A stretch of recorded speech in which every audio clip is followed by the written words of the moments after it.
Welcome to Listening to the Land, conversations about conservations. That's my friend Augie Doherty over there playing that banjo and gracing us with one of his songs. I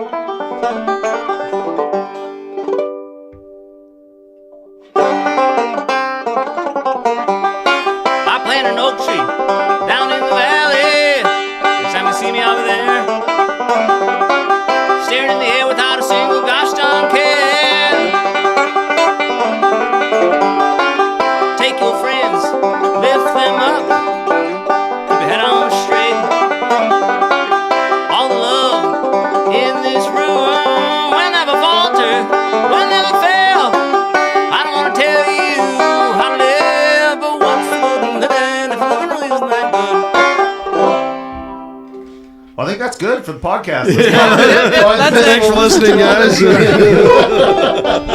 Yeah, we'll just move on from there. Well, thanks, Augie.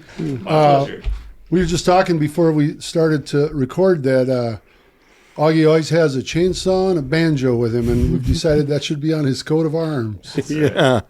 It's the two things that make me money. Man. But Augie, what percentage of the time when you're dealing with timber are you wearing a helmet? Most of the time these days. Here, brother, just hold your mic. All right. Yeah. Most of the time these days. Yeah, Today that's good. I forgot, and it just happened to be that there was a lot of cameras and people around. So Okay. I've been trying Have to you ever forgot any other pieces of safety equipment?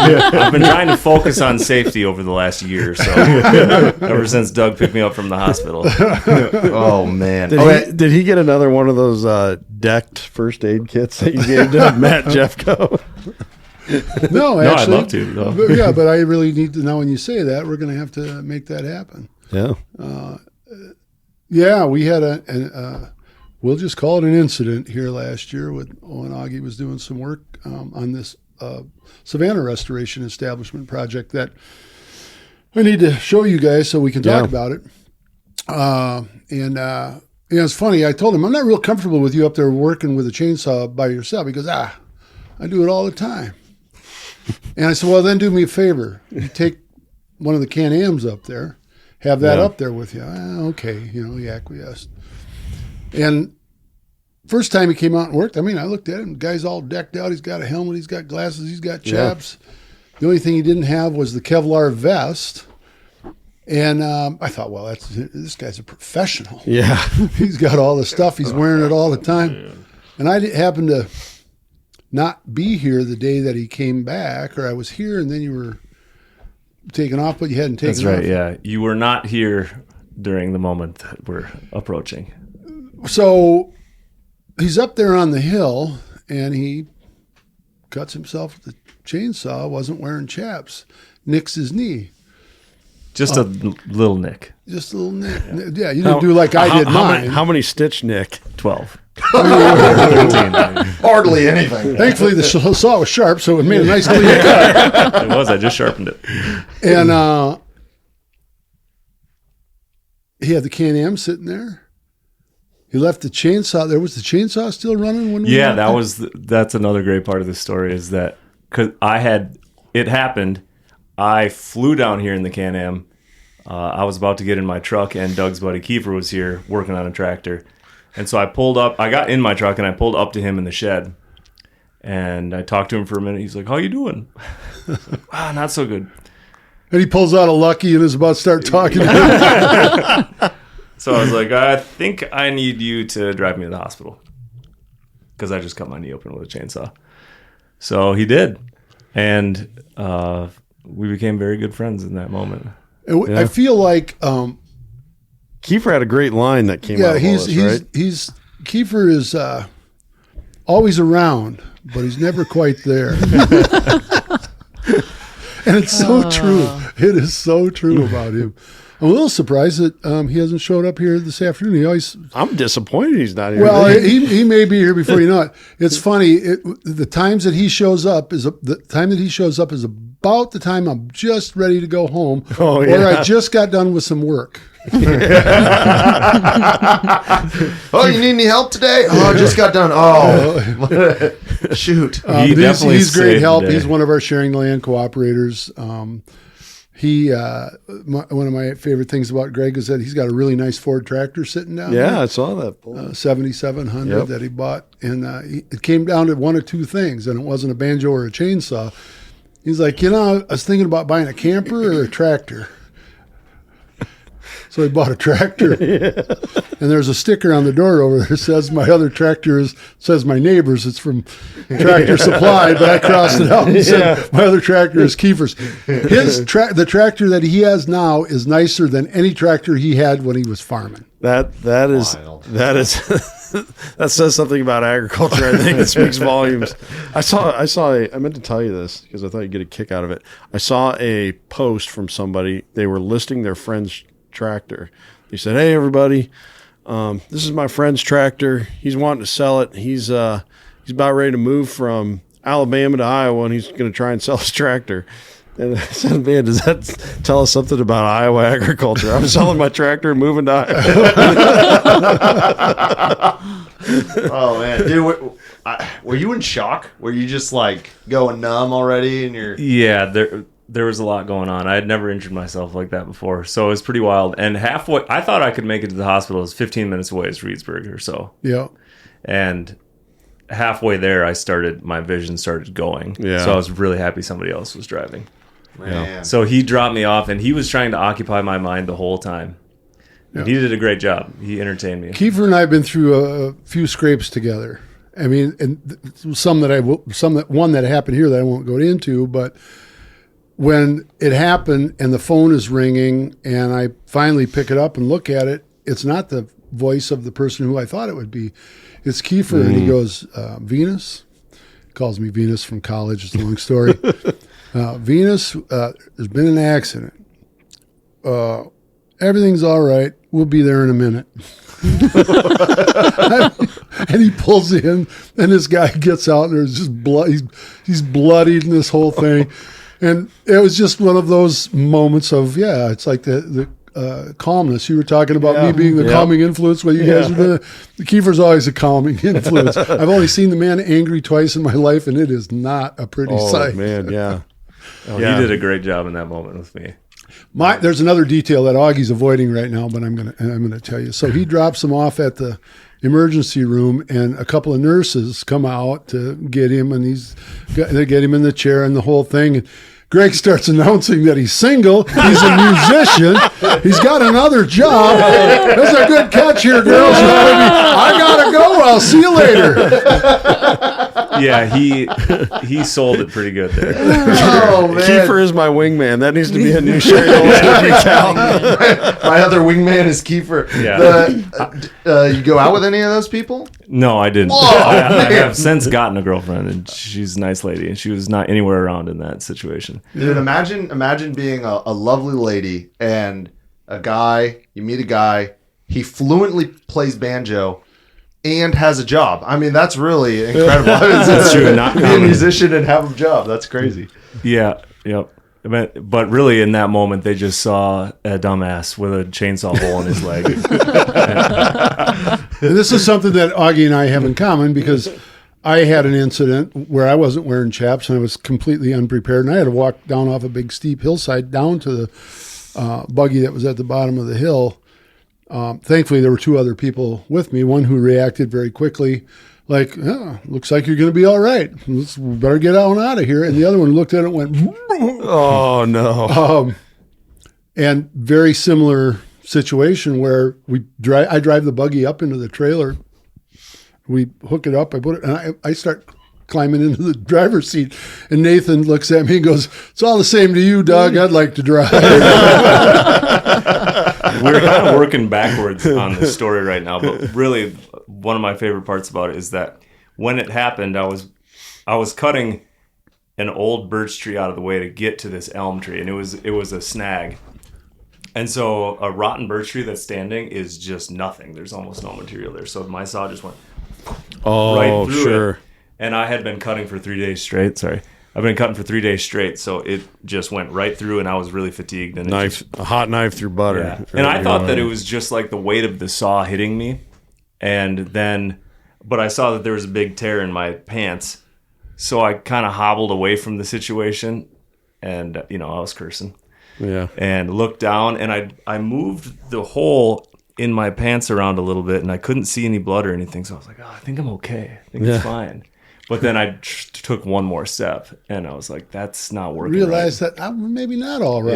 Yeah. So then I took a couple more steps up towards this Can-Am, which was probably 70 yards away. I lifted my pants up enough to see my kneecap. Going. And Yeah. then I I gotta go lay down. Yeah. But here's the thing too, is like I was trying to collect myself, and I was looking around, making sure to just like, okay, let's take a breath here, think about what needs to happen. And I looked, and I turned the four-wheeler on to leave the Can-Am on. Then I turned it off to have this moment of like, okay, what needs to happen? And in that moment, I realized my chainsaw is still running down the hill, which I'm definitely not going to. And over here is a stump that's on fire somehow that I had cut down like a couple hours before that.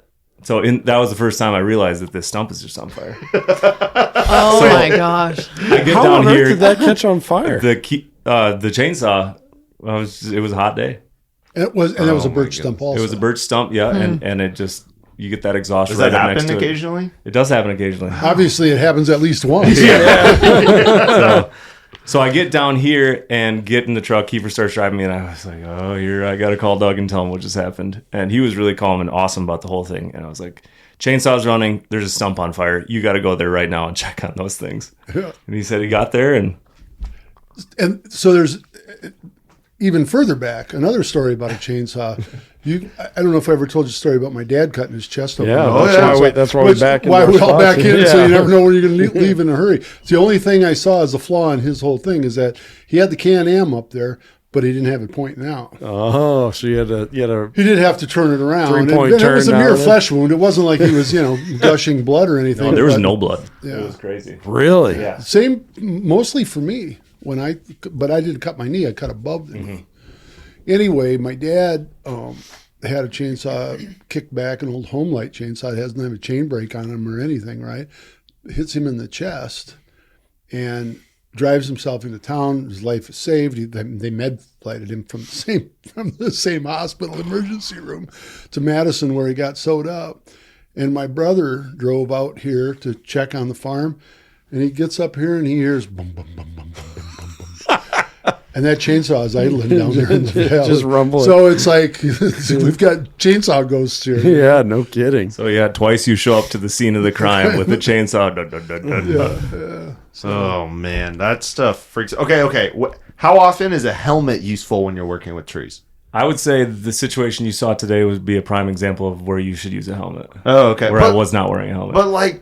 But I wasn't gonna say. Yeah, I I just wasn't thinking about it because I had a massive audience and I was felling a tree and I was making sure I was going to drop. Yeah, it that's on stressful Aldo when Leopold's everyone's watching house. you. Let's see this expert do his trade right And he here. wanted to make sure that his sharing lat hat, right. was showing. So that would be a great time to wear, especially because what I did today was cut down a dead ash tree, and that is just Any of those full of limbs stuff could that's about to fall. Could just go at any time. Well, it's interesting because it's like a stick that's like a couple pounds. It's not that big of a deal, but if it falls from 70 feet up, it's like a big old deal. It can be a big deal. I don't know. Ken and I, we roast people for wearing helmets when they're burning prairie, just grassland. I get it when they're burning in like a savanna or something. Yeah. But you see all these pictures of people, they got the yellow shirt on, they got the helmet on, and then I just think of Carol at his black New Balances and his Wrangler jeans, lighting up 100 acres by himself. Oh, yeah. There's a video on the internet of him driving through the fire. You know what gets me? When people are at like drive-throughs and they've got those big neon vests, even though everyone's going 1 mile an hour through the drive-through. Yeah. Like, it's just so whatever company doesn't get sued. Yep. Man. Safety second is how I operated for a long time. Obviously, is the story. I'm coming around. It's an important part of hunting. It's an important part of farm work, conservation work. I mean, they are by nature dangerous things, and I think that's why they're one of the reasons why they're enjoyable. Is it makes you have to be awake and paying attention and being careful, right? Same reason why we enjoyed climbing trees as little kids and, jumping off the garage roof or whatever. There's a little bit of risk there, but I think sometimes you can become complacent, and that's when That's stuff what my happens. father would say. Happens like that. Yes. And when he cut his chest open, and I walked in the hospital room at 4:00 in the morning, and my uncle's sitting there doing the crossword puzzle, and my dad's over there with tubes and monitors and all this stuff. And I said, and he goes, "He's going to be okay." And I walk over and put my hand on his arm and said, "Dad, it's Doug." And his other arm, I touched his left arm, and his other arm came up, and he looked at me with tears coming out of his eyes, and went, Yeah, you knew exactly like what it happened. It happened like that. I've had more close calls than not so much hunting, but cut the end off my finger. They sewed it back on. I don't know A that. farm machine, yeah. I got a hem of the pants caught in a PTO shaft because, of course, we took the safety. Well, I probably didn't have safety guards because I was 16, and it was a pair of old army fatigues, and went whoop, and there was a break in the. I was standing there with a pair of pants with shorts on one side and long on the other side. Yeah, Wait, but it ripped that's a the pants miracle. off? tore the bottom of it right off. I mean, they were That's got to say something about your leg strength. wearing I feel like. wore off old pants. I mean, they were. It says more way about how it was. I was wearing rags. Oh man, there was a horrible accident a few years ago. I at a wouldn't farm get into across. that one. but the point being a bad was the deal. owner of the farm told this. I mean, not a kid. He was over 18, but a young guy told him over and over again, "You will not do this task without someone else around. You will not do it." And one day he did, and that was the day, and he passed away. And it's just really? like, and you don't. Kent and I argue about locking things like our car or our house, but the truth is, you don't lock your house because someone tries to break in every single day. You lock your house because someone tries to break in once every 5 years. Yeah. But in order to protect from that, you have to lock it every day, and same with safety gear. But Yeah. When my daughter was little and she was learning to ride a bicycle, it was just you had to wear a helmet and had to do all that. But Dad, I'm not going to fall. And I was like, yeah, but if you do, what happens? I could hit my head. Like, so can you put your helmet on in that second from when you're starting to fall over to when you fall over? No, I guess not. Okay, I'll wear a helmet. Yeah. interesting. She sounds very logical for a kid. Well, That's great she didn't get that from me. Anyway, so here we are talking about chainsaw safety and other, life and death on the farm accidents. Yeah. That's right. And what we're really here to talk about is conservation, and safety is a part of conservation. And we're here to talk about our trip to the Aldo Leopold Foundation today. And I want to welcome my colleague, Lindsay Braun, who Hello. is such a big part of sharing the land, and is a very accomplished person in many ways. And particularly recently, she is an accomplished solo turkey hunter. Yeah, we Wow. got to hear the turkey story. Is this first ever? Not my first ever here on the farm. Okay. So been, I think is it 6 years now? I have been coming here, and have had a series of unfortunate misses and mishaps that is, I think at this point, just comical. Like I Yeah, just laugh. Like I have zero expectations of anything. Yeah. I mean, not that I ever really did, but it was like, okay, 6 years? Am I cursed? Yeah. Oh no, I was pretty sure I am cursed. Well, I was cursed. But also, because I know you'd be too modest to talk about this, last year you called a turkey in for someone else. Yes, and good friend Chelsea came. You guys met Chelsea. Yeah. She was here with me, and we were turkey hunting, and actually the same spot where I shot my turkey this year. Called in a turkey for her, and that to me was, I think, almost more as good, at least, yeah. especially with her reaction. It was her first turkey. Yeah. And she was just she was completely overwhelmed by it. So, What a nice story, except for there's another part to that story as well. And that is there were two turkeys, and they hadn't discussed, here's how we're going to shoot. well, okay, so to be fair, we're both deer hunters. Like, Yep. I am not a seasoned turkey hunter, as you're going to find out. And, in your mind, you kind of think, okay, they need to separate. Well, no, we both have tags. Yep. What does it matter? Right. And at that point, I'm like, I'm not going to shoot because she's never got a turkey before. Right. And I had just gotten back from South Carolina and got my first turkey. Okay, so yeah. I was like, no, she needs to do this. So, Yeah. but now I learned that lesson fast. I got scolded a little. Well, who knows? Maybe the turkey that you passed last year is the one you shot this year. It very well could be. They both came in the same way. Did you get that? He's like, look, I know a spot. I know it's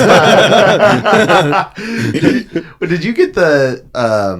What did you guys call it? Gimpy with Ben Limpy. O'Brien. Limpy. No, Limpy lives, supposedly. So, well, we don't know. We saw Limpy. We had him on camera about a month ago. Yeah, about 3 weeks ago, he came up on camera. And he has not been spotted since on camera or by. I feel like Brock and I might have seen him one day because the way that turkey came across the field was that it took 4 hours to get across the field. Whoa.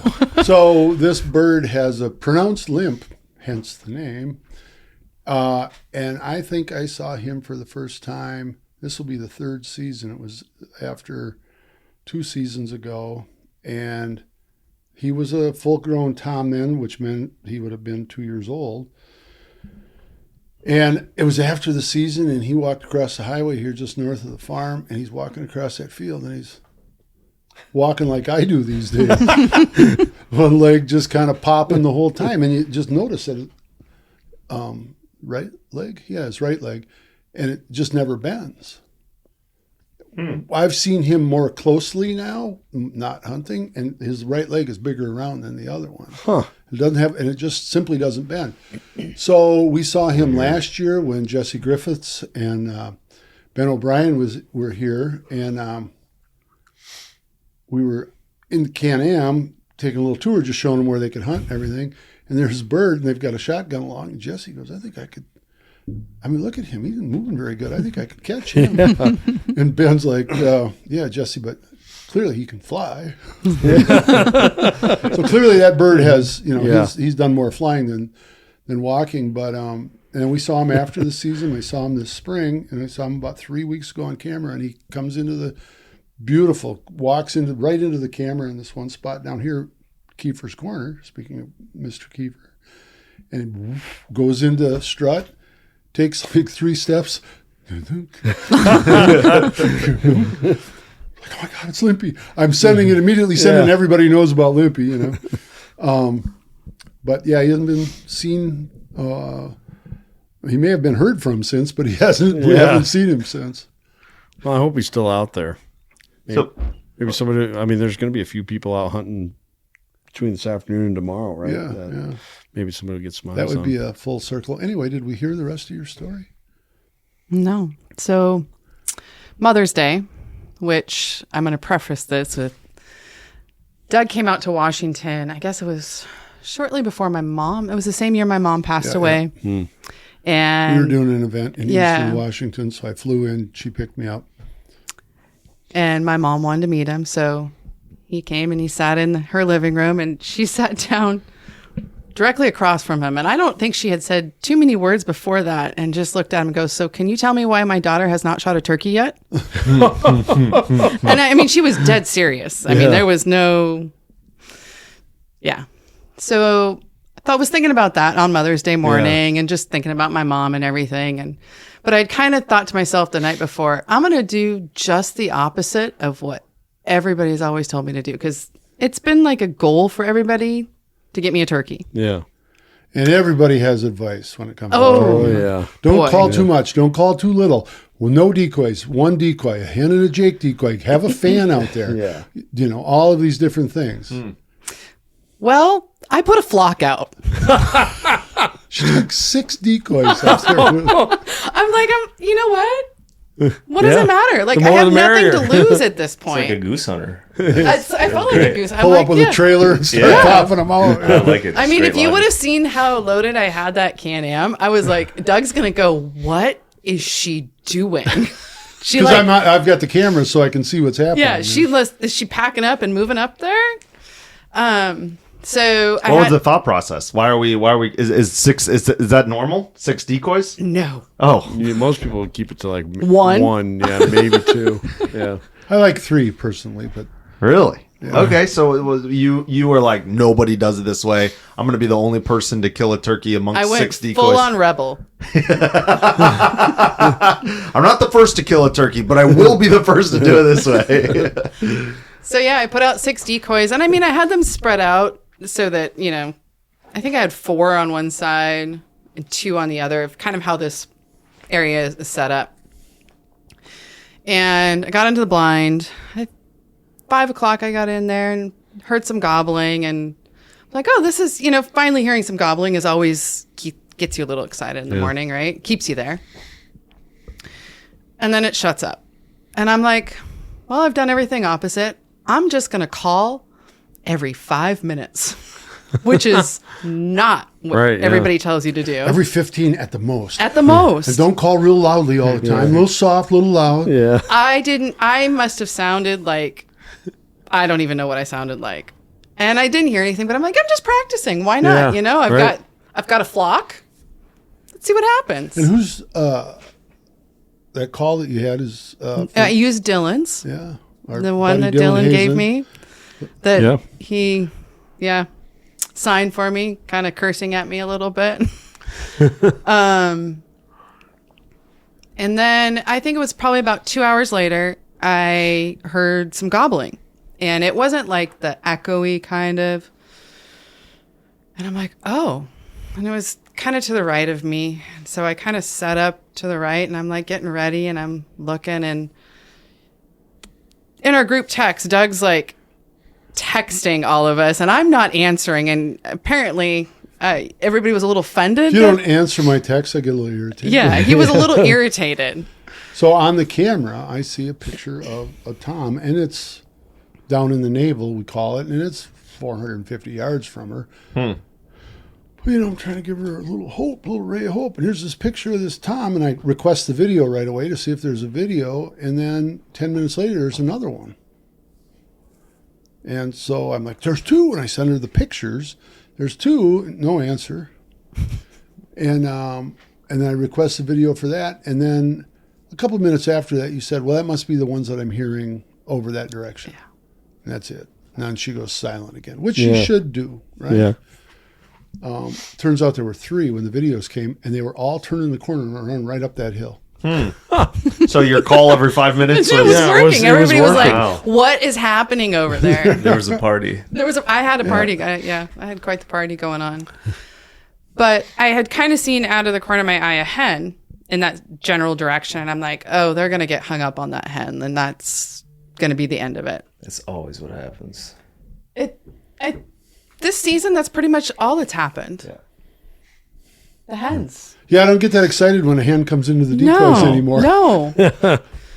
And I'm like, oh, kind of, I mean, I don't say I lost hope, but, it's like, okay, par for the course. Yeah. This is fun. And out of the corner of my eye, coming up this, I guess, kind of the ridge line, there's a set of trees. It's a fence line. Property line between the the two, yeah. And How how the laser pointer. I don't know, the laser pointer, we can't, and how it's kind of set up, you can't see down in this little valley at all. And I see this tom coming in. It wasn't walking, it was on a full-on run. I mean, it was on fire, like, what is happening? Yeah. And I didn't even have time to, like, think, really. I'm just kind of, like, churn. Didn't, I was like, this might actually happen. Yeah. As long as I don't miss. And comes in, starts beating the crap out of this Jake. And, there's that certain point where they're like, what? This isn't quite normal. And at the entire time, This is not normal bird flight. yeah, no. Should be fighting back. Yeah, and his back was to me, so it was like I didn't even get to see the front of him at all. And at this point, when he starts to turn, like he's kind of looking at it like, this is a little suspicious. I shot him, and The last thought in his head is something's not right. Put my finger on it. No, something's a little suspicious. I feel bad for beating up this bird. He seems like he's got challenges. Yeah. Then he was dead.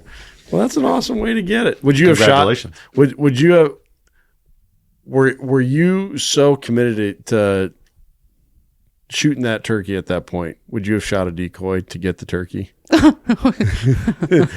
don't know if I dare tell this story. So yes, I did not care about the decoy. Yeah. I've been there before where it's just like, it's time. I have permission to shoot these decoys. I said, guess what?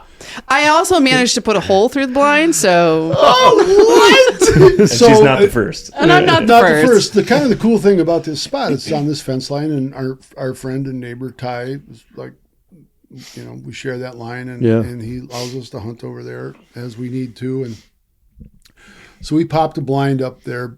Brock and I popped a blind up there, and he convinced me to put it over. Not where I wanted to put it, but he's like, what I feel like, which is how, when he's really trying to convince you, he says, but I feel like, Yeah. Brock's about to become a dad. He's not really, so I'm like, yeah, sure. Let's just He's put it using here. I feel statements. It's a healthy way to communicate. Yeah, the I feel. He's practicing. I feel like, the first season, nobody killed one up there in the youth hunt. The Ranella kids all got theirs in different places. And I go up there the first season. I'm late. It's foggy. I have my new Can-Am Outlander electric. Yeah. And I'm late. It's foggy. Sure, it'd be nice to use Sure, a it'd be nice. silent ATV to The roll. silent killer is what we Yeah. I ride that thing up the hill, and I'm sure there's turkeys in the tree. I would have never gotten away with walking up there had there been turkeys in the trees. I mean, I've roasted them out of the roost going up there before. Yeah. It's just all there. It's just, first of all, you're moving quicker than you are if you're walking, especially me. And I would go through this fog. I get up to the top of the hill. I park it in the woods. I walk out, get in the blind, sit down. It's not a great turkey hunting day. Do you have lights on when you were driving? No, I turn the lights off. That's what I figured, yeah. I get in the blind, and about an hour goes by, hour and a half goes by. There's a little bit of gobbling, but it's foggy and cold, and this bird that I ended up shooting came from like over on the county line, which is 600 yards over there. And there was a point to the story, and that is when he came up, I just leaned back and shot right through the net, the screening. And they said not to do that because you could start a fire. And I was talking to somebody about it, and they're saying that is such nonsense. So I'm like, well, I think I'm just going to give it a try. Yeah. Not thinking about, well, now I'm going to have to replace that. Mine, its barrel was real close to it, so it's just about the size of the end of a 20 gauge barrel, and got him, and that was very exciting. And this is actually kind of cool. Then our friend Brock, who you guys know and love, went up there on Saturday, a week ago Saturday or whenever it was, that we were going over to a different thing. So we didn't go out hunting. We had an event we were going to. And before we were leaving to the event, we get a call from him. I got one up here. And we go up there, and we had moved the blind to where I wanted it to be, I might add. And I hope you don't mind, it shot through your blind. And it's a big hole where he shot through the blind. And I was like, I just did the same. So Lindsay did too. So the same blind. So 3 birds from the same spot. That's amazing. And 3 holes in the blind. It's like tally marks on the cave wall. Well, and it's all on different sides, which is kind of interesting too. It's all every corner of it's now blown out. 3 birds with 1 blind. Yeah, and so here we are. It's the last week of the turkey season. The folks who are here from Can-Am and the journalists that are along they're out bombing around right now. But we're going to take them out turkey hunting, and maybe we'll get one more correct me if I'm wrong, but I think yours is number 7. Wow. Yep. The I 3 think, yeah, Ranella kids, there's me, my friend Mark, Brock. and you and Brock. Yeah. That's 7, which That's awesome. is a real good year. I mean, you worry about, oddly, I don't worry about killing too many deer, but I do think about, are we killing too many turkeys? Yeah. What does the conversation around turkeys and their habitat? So with deer in Iowa, the conversation about habitat is strong, drives a lot of conservation efforts. Pheasant is the same way, of course, pheasant forever, stuff like that. What about turkey? I don't hardly hear anything about it, especially in the upper Midwest. Well, you know anything about that, Augie? That is definitely. That was definitely not my area of expertise by any means. Well, okay, then I'll There talk. used to be no turkeys, and now we have turkeys, and they're doing Yeah, well. that's it's a great success story, conservation success story. Turkeys, which were native to this area, were, what's the word? Extirpated. Extirpated, yeah. And they were extirpated, and it was the late 70s when there was some exchange done with Missouri, and they brought some up here, and this was one of the first areas where they were released. Huh. I didn't realize you guys had lost yours. We did in Iowa as well, and that same deal. They got birds from Missouri to replenish ours. It was a trade, right? Yeah, I think they got grouse from us. That's what I thought. Yeah, that couldn't have worked okay. out well. No, you can't. You can't move trout. You can't. Yeah, grouse. Yeah. So I don't think it worked out well for Missouri, but it worked out great for us. Sure. I mean, they're all over the state now. Yeah. And they did some other drops too, but this was the first area, and we're actually called Zone 1. The habitat is kind of what you see. CRP is good turkey habitat because it's nesting habitat. They like the edge. They like the fringe. They like the CRP, the prairie, because in there they can get, the young can get bugs and all that kind of stuff to begin with. But it's not like you're going to go out and plant a turkey food plot. Although I believe if you go on the Hoxie Seed website, there might be one. There might be one. Well, I guess because when you talk about pheasants right now, anyone at Pheasants Forever, the pollinator plots. You got to get more pollinator plots out. That's what helps pheasants. The conversation around pheasants is very habitat driven. Whereas, I talk to people I know about turkeys. I don't know anything about turkeys. They don't bring up habitat. It's like not part of the conversation as often. And I just didn't know if that was just my experience or if that was just normal for turkey hunting culture. I always like Nick's hunting related observations because it's truly coming from an unbiased blank slate. Yeah, it might as well be from New York City. That is interesting. The thing that I hear all the time for turkeys is we got to get out there and trap more raccoons. Shoot. Yeah, it's much more about what is killing turkeys, not what turkeys need to live. You think that's accurate? I think there's probably some truth to it, but it's a lot easier to plan habitat than it is to kill all the raccoons out there. I'll tell you what. Yeah. Man. Yeah. I would say that we have a robust turkey population, and can turkeys do habitat damage if there's too many of them? Augie's nodding. I would say so, absolutely. I mean, I happen to live in this spot where the turkeys congregate into groups of 200 plus in the winter. Whoa. And if I walk into this area on the top of this hill, which is great for fall turkey hunting for me, but if you walk into this area in the middle of the winter, it is just rototilled. I mean, the turkeys are eating everything. So they're scratching through and picking any nuts and any kind of. Yep. I've shot multiple turkeys that I've dissected the crop and pulled out acorns that have sprouts coming out of them. I've tried to plant a turkey acorn before. It does not work if something happens. Yeah, that would be wild. Well, what's interesting is like with bison, they would tear the ground up, especially if there was a fire. They'd go in, they'd tear the heck out of that ground, but then they would move on. Exactly. So the turkeys sound like they're going back to that same spot, and they're so desperate for food, they're digging out half-grown acorns. Yeah, and that's their safe spot too in that winter. So they're going in there to roost every day. Yeah. Interesting. Oh yeah, you go into a heavy turkey roost area, and there'd be turkey manure all over the ground. That's That's my a pla- fall turkey hunting strategy. Yeah. Is I just go to a spot with a bunch of turkey crap and sit next to a tree, wait for Set up shop. Roost time? wait for roost time, and they come right to you. Yeah. And in Wisconsin, you can shoot one a day. So In the fall, yeah. Yeah. And it doesn't have to be a tom. yep, whatever turkey rolls up, shoot it. Buy a tag the next day. Really? I eat a lot of turkey meat. That's Wow. That's cool. that's kind of awesome to have a population that can support that. And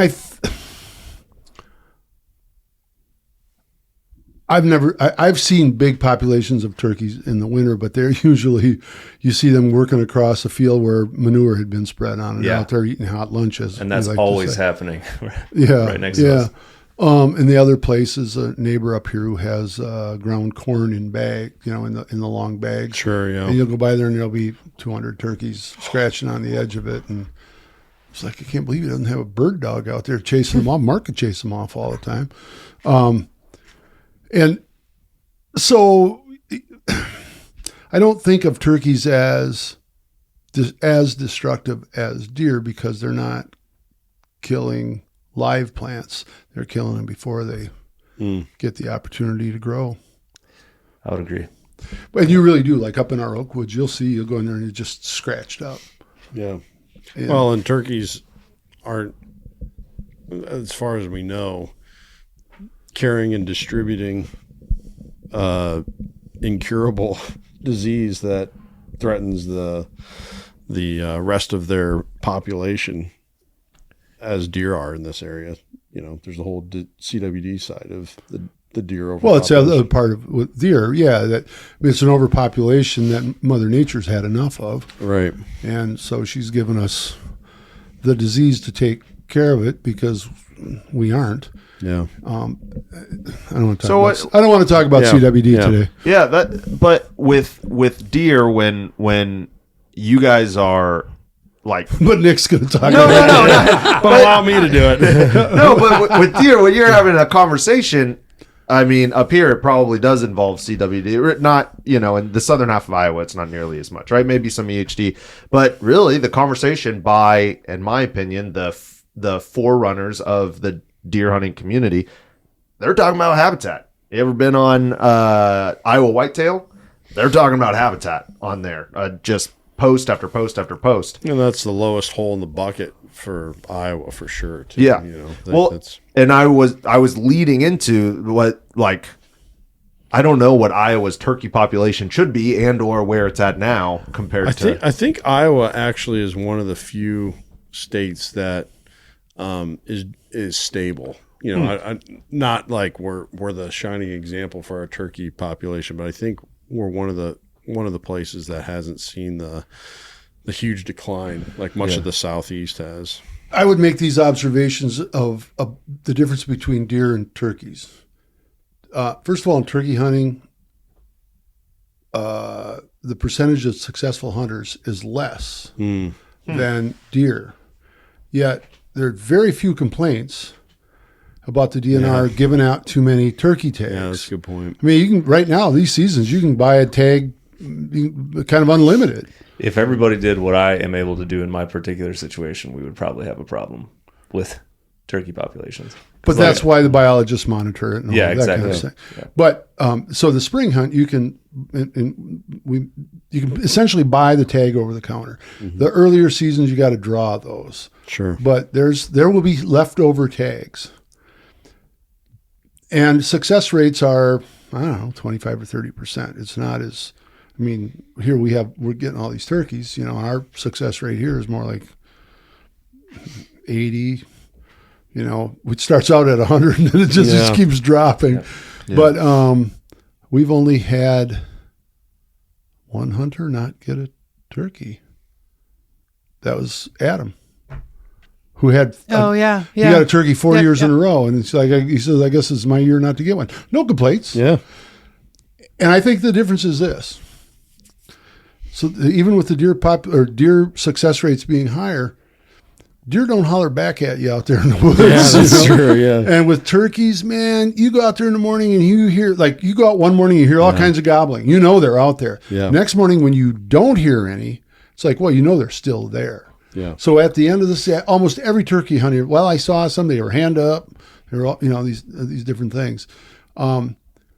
People talk about how there are fewer turkeys now than there used to be. Well, a reintroduced species comes in and does really well in this new, fresh habitat, and there gets to be a huge population of them.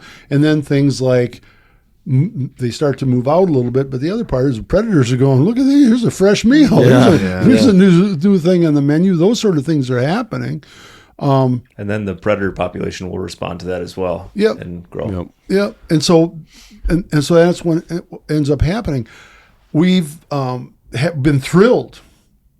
Waggy's been a part of some of these exchanges that we've been having, that we have a couple of different bobcats on camera. And I saw Lindsay post a video the other day. Oh, and she had an experience which is worth talking about too. But just let me say, I will post something about bobcats on that we have these, and I also have the same posts about coyotes, and people, fawn killers, and I'm like, my response is they're just out there trying to make a living too.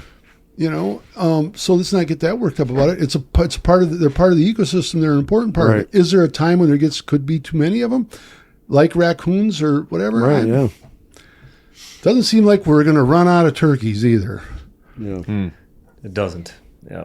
And I think just to comment on the habitat thing that you were asking about, I'm interested to learn more about that, because if you were to compare deer habitat to turkey habitat to pheasant habitat, turkeys love the woods. They need trees to roost in. I see turkey. I've shot a lot of turkeys in the woods. I see them in the woods all the time. Yeah. Their poults need what they call umbrella habitat. So when I'm looking at grasslands and stuff, and we have so much brome around here, it's probably not ideal when you have those grasses it's a constant mat. Yeah. Because they need that. They need like tall arching plants to be able to eat insects off of and protect them from above head predators and things like that. And that's what you mean by umbrella habitat? Yeah. Is that what, like, you're saying, like chicks? Yep. But like full-grown turkeys aren't ducking under New England aster, are they?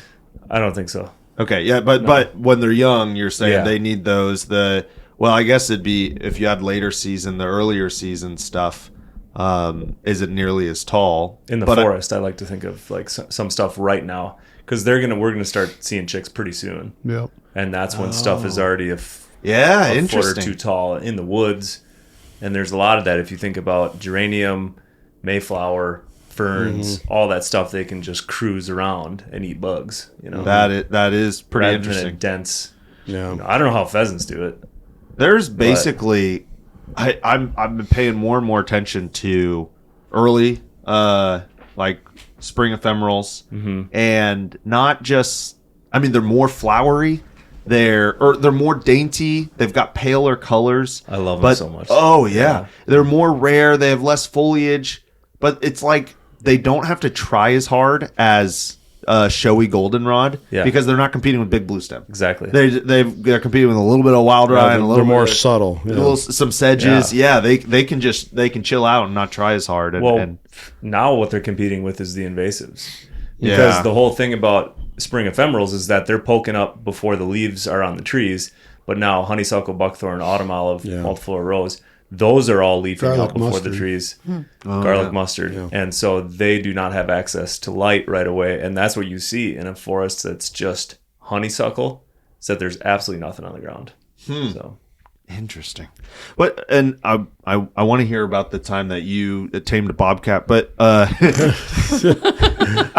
broader conversation. I'm curious, with all the conversations you have, Doug, with people about conservation, changing minds, not changing minds, you see what actually works when you're having conversation with people.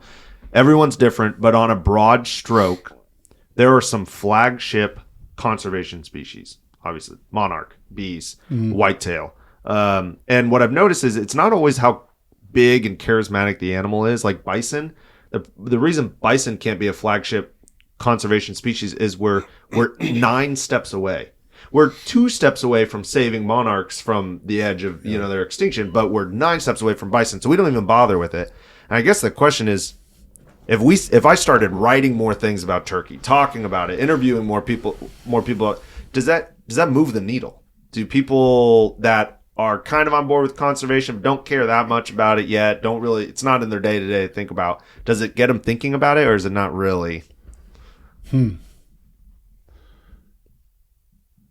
think no matter what the conversation is, that habitat is the answer. Yeah. But not habitat specific to a species. I think the pollinator is an interesting comment you made that PFQF is saying pollinator habitat is great because it's also good for birds. Well, it's also good for deer. It's also good for turkeys. It's, and those species, I guess I would, this is a broad stroke. Deer don't need our help. No. No matter what the industry wants to tell you, the whitetail industrial complex wants to tell you, they don't need our help. They're going to do just fine. If you're looking for something specific, I guess that's a little bit different, but that's generally just age, right? And it's also a more balanced population and a lower population. You want a healthier, bigger, healthier herd with more bucks and healthier deer, then you need a smaller herd. And that is the hardest thing to get through people's heads who are opening day gun hunters. For instance, I think bow hunters is a little easier conversation to have. People kind of understand that. But bow hunters don't tend to do the work of managing deer. We manage deer with guns. So it's a odd juxtaposition. Turkeys is an interesting comment that Augie made about brome grass. I mean, we have a field or two here that's been in brome grass since 1988 because that was what you planted back then for CRP. Yeah. And that's an early CRP plant. Conservation covers. Smooth. Oh yeah, it's a permanent cover, but it's not cover. It's permanent ground cover. It's certainly not permanent habitat cover or diverse habitat. Almost zero conservation value. Yeah, and that's the thing is that it's not just turkeys, but when I look at habitat, I'm thinking about generally not the game animals because that's what you said. They don't need our help, and that's not what I like to think about. I'm thinking about all these songbirds that just came from South America. Yes. And they're trying to put a nest up there too because they also have fledglings and they need to cruise around and get bugs. Yeah, true. True. I think songbirds are probably one of the, if we were going to have a conversation with the general public, the songbirds are more of a keystone indicator species. And if we're doing good for songbirds, all those other things are going to do well too. After we're done with this, we're going to go and look at that Savanna project. We'll go up there, and I'll be surprised if we don't see red-headed woodpeckers. Yeah. Why? Because we open that canopy up, and that's what they want. Yeah. Red-headed woodpeckers are a bird of interest, right? They're not endangered or anything, but they decline. Grassland species are the same, and I've learned a lot about that too. I remember Ashley Steinke from Audubon Society drove by here one day and sent me a message and said, "Who in the hell planted all those pine trees in the middle of your grassland?" I did, on the advice of some other experts. And so sometimes there's also those things that are at loggerheads too. And I mean, so I think that I would say habitat, and that habitat should be native. Mm-hmm. Yeah. If you put what's supposed to be there, then it will bring what's supposed to be there. Yeah. As in plants. Say that again real slow. If you put what's supposed to be there, as in the plants that are supposed to be in that ecosystem that were there for thousands of years, then the animals that are supposed to be there will also be there, and the insects. Yeah. And that's the stuff is like, I plant native species as my job, and I do restoration work of native ecosystems. I am not an expert on all of the lists of bugs and birds and everything that were here, have been here. But I just know that there's a lot of stuff I don't know, and if I can get a good list of plants and just do the right things, those systems will recover themselves because it's a lot more intelligent than I am. That is a great way to say it. I don't know that I've heard anybody quite word it that way, but it's so true. It's a safeguard against our ignorance. Yeah. And so much of projects on the land, Nick and I were talking about plans for planting this coming fall. And for us, when we put in a new production field at Hoxie, that's in 2 years we should get a decent harvest off of this, and so when you make a change on the land, it is a long-term, drawn-out, turning the battleship type of move. And like you said, it's impossible to know everything I need to know of what's good for this land. But a good, simple, safe fix is if I put what was once here, what was supposed to be here, I can trust that a lot of the details are going to take care of themselves. Yeah. I think you got to be point. 1,000 years old to be an expert on this stuff. Yeah. And there's a lot of people that are experts and know a lot. But I've always kind of been like a C+ type student, so I just know I'm pretty much doing the right thing. I ascribe to the Todd Snyder saying, it seemed like the right thing at the time. Yeah. And but as long as you keep an open mind about it. Yeah. And, science changes, habitat, what we know about habitat changes. But I think if we keep that theme in mind, that the habitat, native landscapes. Yeah. Yeah. Well, we need to wrap this one up, but we got to quickly address like a major, I'm still pinching myself, moment today where we spent the first part of the day where the Sand County Almanac was written. Mm-hmm. And in fact, Mitch pointed out, we think it's that saw there, or it could be the saw back at the Foundation Center. But one of the two saws is the saw from my favorite story of the old oak. Yeah, the good oak. The good oak, yeah. And just to be in that cabin, call it the shack, and Augie and Zach were cutting on, well, at least the one pine where Zach was taking boughs out of. Yeah. It's believed that was planted by Leopold himself. Mm-hmm.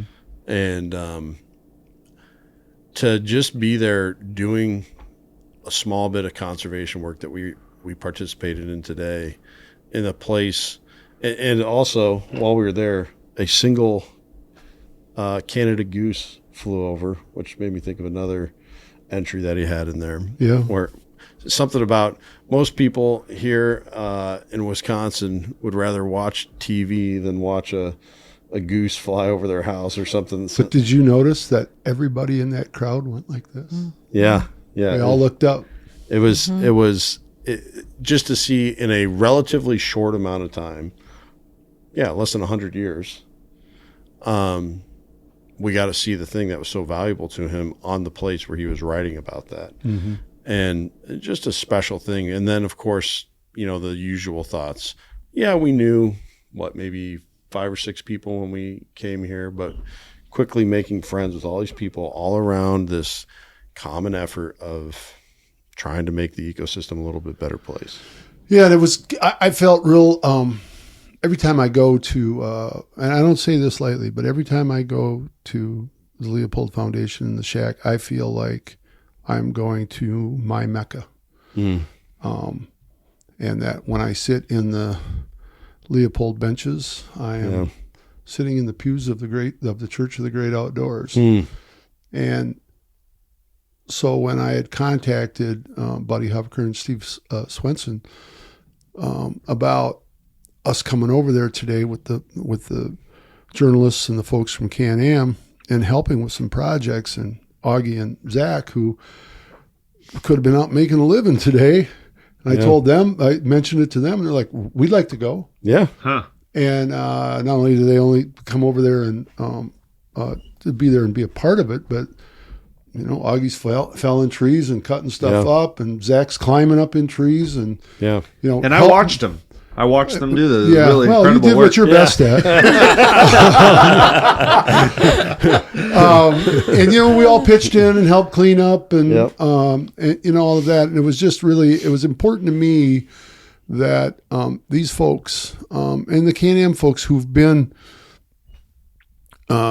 so important to sharing the land, crucial partners. Yeah, but then who've also their ambassador, the head of their ambassador program, talked with me last year about about Leopold. I had given him a copy of a Sand County Almanac, and when he was going back to Montreal, he read it.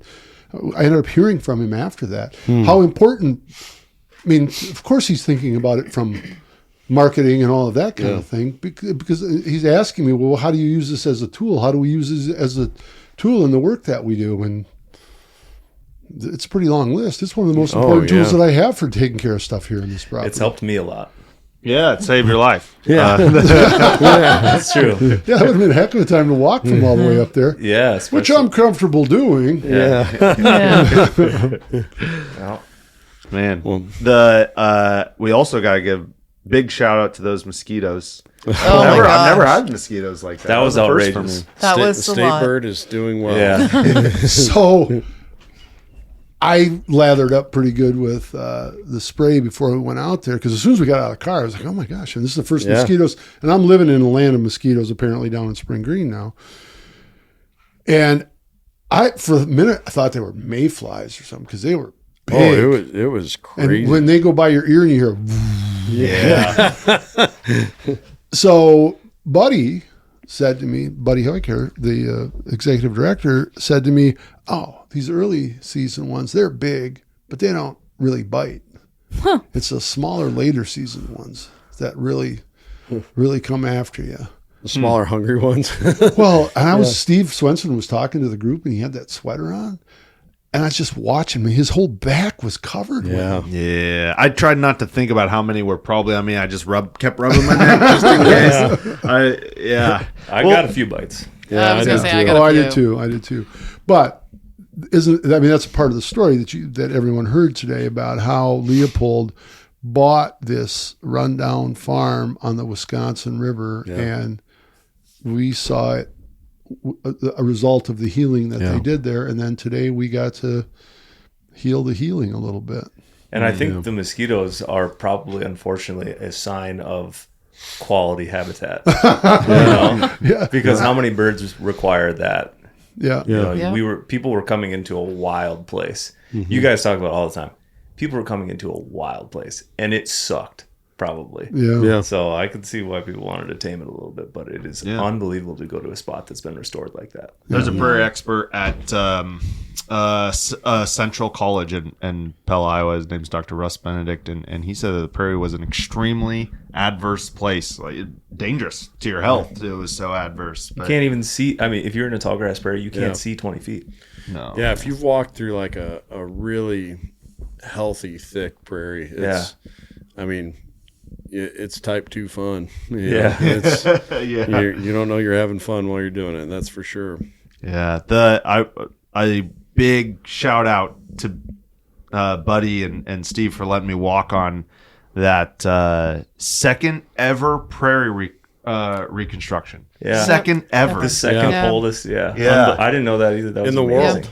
Yeah. That's how they said And the first was also done by Leopold, but then this one, it was really cool because there were really mature plants in there, and I just wonder, I'm like, they probably could. There was enough remnant around they could hand pick seed, but like, how much diversity? You know, did they have 100 species? And it was several acres. It was quite a large area. So how did they get enough seed?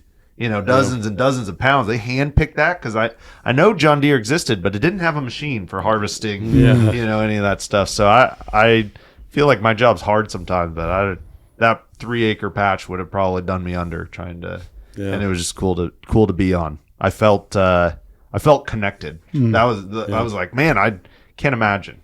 I'm so glad you guys got there today while we were there. Yeah, me too. Love it when a plan comes together.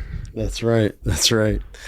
Well, with that, thank you so much for hosting us again, and it's just always good to be up here and be with you guys, and it's, I think, probably, we always talk about this, the extreme in temperature swings since the last time we see each other. I know for a fact it was -13 when I was taking a leak outside the morning we left here. And, it's a much nicer day today. It's in the 70s today. Oh, yeah. And hey, before we go here, you guys, any pheasants out there? Oh, you are welcome to come back and visit our Augie and I would like to come out and bring Absolutely. our new favorite dog in the world, Mark. Absolutely. I don't know when it's coming out, but there's an episode of a TV show that we're on that has an epic pheasant hunt with, I would say Kent and I was around. It was an epic pheasant hunt for Kent and for Travis Frank. And highly recommend. That should be out this fall, is what I was told. Yeah. Fall 2026. Yeah. Well, and there's also an epic Sharing the Land Onyx Hoxie film on YouTube. I think you can find it on both of our YouTube channels, on Sharing the Land and on the Hoxie Native Seeds YouTube channel. So, one last thing before we go. Augie Doherty, Armchair Boogie, yes, will be, they host every fall, early fall. Tell me the date. September 11th. September. And 12th. Never forget. Is that right? Yep. September 11th at the Driftless Music Gardens in Yuba, Wisconsin. That place is as exotic as it sounds. It's a fantastic music venue. It's a fantastic band. Our friend Dave Simonette and Trampled by Turtles is playing that show, awesome. that festival as well. Folks, let's get the biggest crowd we've ever had. We get a lot of people from Iowa out there too. Really? Yeah, We there's gotta plenty make of it up. folks that come. Yeah. What's the band name again? My band's name is Armchair Boogie. The venue is called Driftless Music Gardens, and it's Trampled by Turtles, Daniel Donato, and a whole bunch of other cool musicians there. But the Driftless Music Gardens also hosts 4 or 5 other festivals throughout the year. There's got to be a study on live music concert attendance and overall happiness in life. Yeah. Like there's just, you just can't replace it. I don't care how much Spotify you have. You It's just can't replace a bell curve. Oh, If you go to too much. because you're at one every weekend. I'm a professional musician. Things so start to blend together and get a little hazy. I absolutely love it. The 2 things that bring me joy in life are music and nature, and I get to practice both of those every week. So Love it. And that sounds like the end to me. Well, plant the seeds and pull the weeds. Habitat don't need corn and beans. CRP and prairie dreams. You can get it all at Hoxie Native Seeds. Beautiful.